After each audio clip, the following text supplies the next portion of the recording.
मित्रों नमस्कार। आशा है आप स्वस्थ चित्त होंगे। तो आइए आज के सत्संग में प्रवेश करते हैं। इसका शीर्षक होगा केन उपनिषद। उपनिषद ज्ञान के भंडार हैं। तो आइए देखते हैं केन उपनिषद क्या कहता है। उपनिषद का अर्थ होता है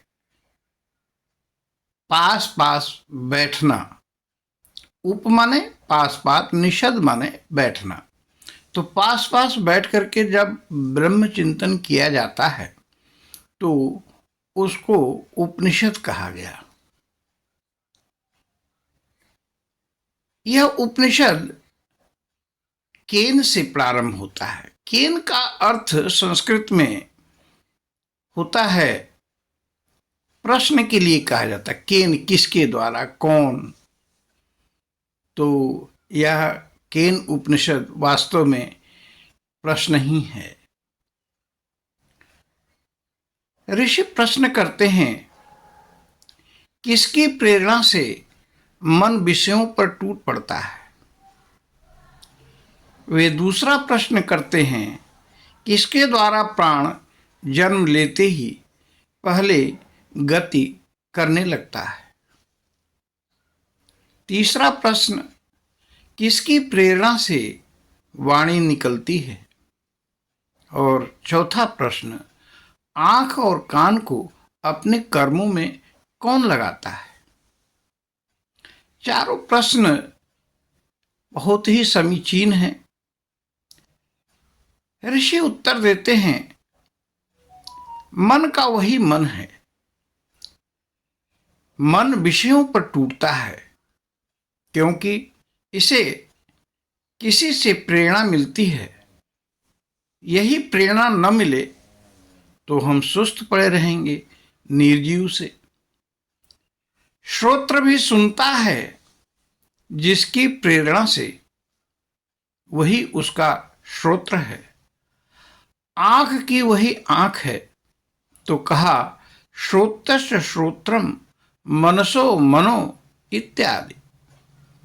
नेत्र देखेंगे पर उसकी प्रेरणा न हो तो हम देख नहीं सकते। भाव है कि सारी क्रियाओं के मूल में जो कारण है वह ब्रह्म है। जब ऐसा है तो धीर लोग इंद्रियों के विषय को छोड़ देते हैं। सबका मूल ब्रह्म है ऐसे जो समझ लेता है शरीर छूटने पर अमृत हो जाता है।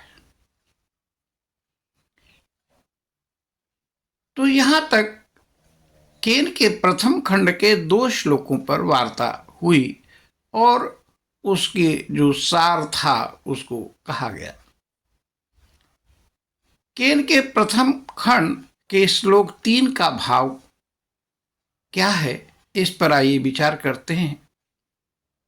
ऋषि कहते हैं वहां यानी ब्रह्म तक आंखें नहीं पहुंचती। भाव है वह चर्म चक्षु से दृश्य नहीं है। वहां वाणी नहीं पहुंचती अर्थात वह वाणी का विषय नहीं है। वहां मन भी नहीं पहुंचता क्योंकि वह मन का भी विषय नहीं है। जब वह इंद्रियों से गम्य नहीं है तो उसका उपदेश कैसे हो, यह भी हम नहीं जानते। भाव है कि हम उपदेश तो तभी कर सकते हैं, किसी के बारे में सूचना तभी दे सकते हैं जब इंद्रियां वहां तक पहुंच सकें। जब हम किसी चीज को देखेंगे, जो जानेंगे, समझेंगे, तभी हम किसी को उसके बारे में कुछ कह सकते हैं। पर यहाँ तो इंद्रियातीत है वह ब्रह्म। तो क्या वह विदित नहीं है? पर यह भी हम नहीं कह सकते कि वह विदित नहीं है क्योंकि उसका आभास तो हो जाता है। हर किसी को होता है, चाहे वह नास्तिक ही क्यों न हो। जैसे यह संसार प्रपंच कैसे संभव है, कोई तो करता होगा। तो यह आभास हमें कहता है कि ब्रह्म विदित है। तो क्या कहें, वह विदित और अविदित दोनों से परे है। यही श्लोक 3 का भाव है।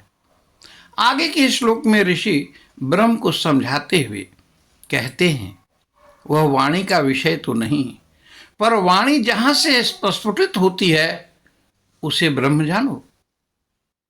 ऐसे ही वह चक्षु श्रोत्र का विषय नहीं, पर चक्षु श्रोत्र जिससे अपने विषय में लगते हैं उसे ब्रह्म जान।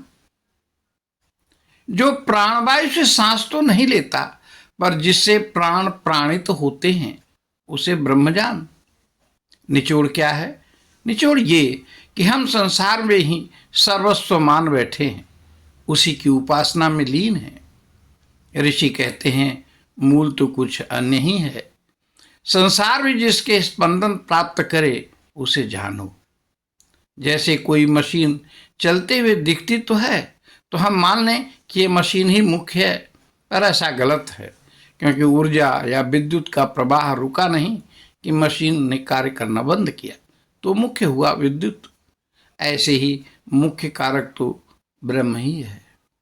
संसार की बृहता महानता का कारण ब्रह्म ही है। उसे जो इस प्रकार समझ लेता है वह अमृत हो जाता है। तो हम अपनी वाणी को यहीं विश्राम देते हैं। आइए भगवान का नाम लेते हैं। हरि ओम तत्सत, हरि ओम तत्सत, हरि ओम तत्सत। आप सभी को बहुत बहुत धन्यवाद।